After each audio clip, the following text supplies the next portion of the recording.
Hi, I'm Andrew with Colorado's Reliable Electric. I'm going to show you how to start and plug in your generator to charge batteries with a solar unit.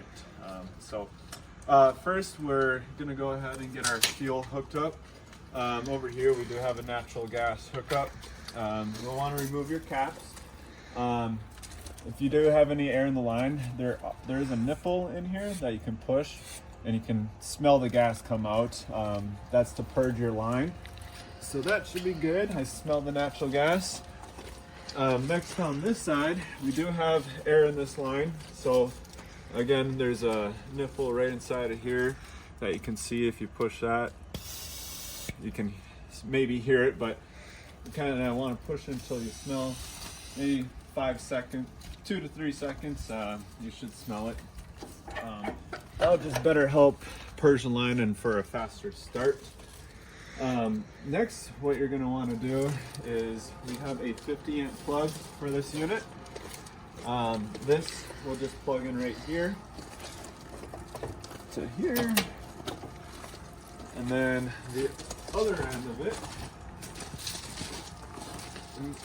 whether you have a transfer switch or an inlet plug, they all have a grounding bar here, which you can find inside of here.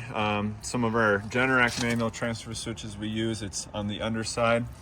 But here you'll want to push that in, and then it's twist the lock, so turn it right to lock it. And if you want to secure it even more, most of these cords come with a twist on lock, and you really can't pull it out. So back to the unit to start it. So if you saw in our previous video of how the breakdown on it, I always like to leave the breaker off so it doesn't connect right away, it gets up to speed. I'm going to go ahead and start it. It does, so for this unit, you hold in this until it starts blinking, they'll start. It also has a key fob that you can hold and it'll start as well. So if you're in a power outage and you're going to need to rely on your generator to charge your batteries, you can come out, plug this in. Anytime you see your batteries get low in percentage, you can turn on the unit. The range on this can vary depending on walls and so forth, if you ever choose to use this. But yeah, we'll go ahead and start the unit. Hold that in.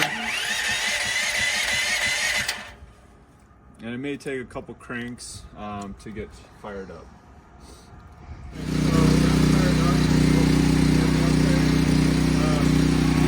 It won't show how it works.